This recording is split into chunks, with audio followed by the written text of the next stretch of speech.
All right, folks, welcome back. We're going to take a look at the encyclical itself and its divisions and some significant points, and then I think that'll probably do us for today. So, first off, the encyclical, once again, was promulgated March 26th. That's Easter, 1967. And the encyclical was to address the economy and its effect on people around the world. And topics include the rights of workers to a just wage, job security, working conditions, the right to join unions, and so on. But I will take a look first off at the material and its subdivisions. So Populorum Progressio and how it's divided up, and we'll take a look at it. All right, the encyclical is divided into three principal parts. In the first part, on man's complete development, the Pope reflects on human development under three headings. First, in the data of the problem, and this is a pretty significant statement.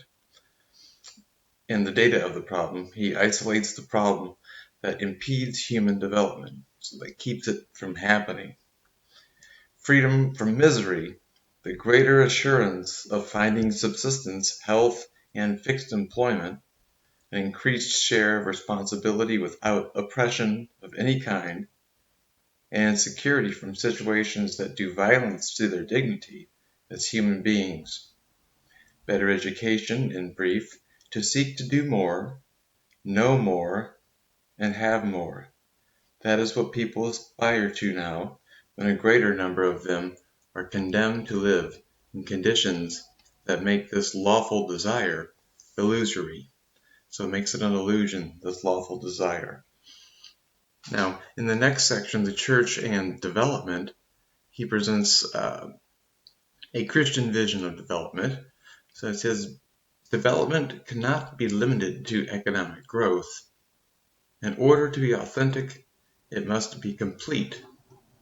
That is, it has to promote the good of every man and of the whole man. Based on this vision, in the final subsection, he gives steps to be for action to be taken. It's called actions to be undertaken. The Pope recommends actions to enhance human development. And in the second part, and this is I'll pull from here and then I'll go to the conclusion. In part 2, the development of human race and spirit of solidarity. But Paul establishes a point of departure that there can be no progress toward the complete development of humanity without the simultaneous development of all people in the spirit of solidarity, so this togetherness. He proposes specific mechanisms for achieving universal solidarity under three headings. In Aid for the Weak, he contends that human development requires building a world where every person, no matter what his or her race, religion, or nationality, can live a fully human life, freed from servitude, imposed of other people, or by natural forces over which he or she has no sufficient control. A world where freedom is not an empty word, and where Lazarus can sit down at the same table with the rich person. Ultimately, the achievement of this goal demands generosity, generous sacrifice, an unceasing effort on the part of the rich. In the section called Equity in Trade, the Pope contends that efforts to assist developing nations would be illusory if their benefits were partially nullified as a consequence of the trade relations between rich and poor nations. Thus, the international trade to be human and moral, or for international trade to be human and moral, social justice requires that it restore to the participants a certain quality of opportunity. And to reach this long-range, we must begin now to create true equality in discussion and negotiations.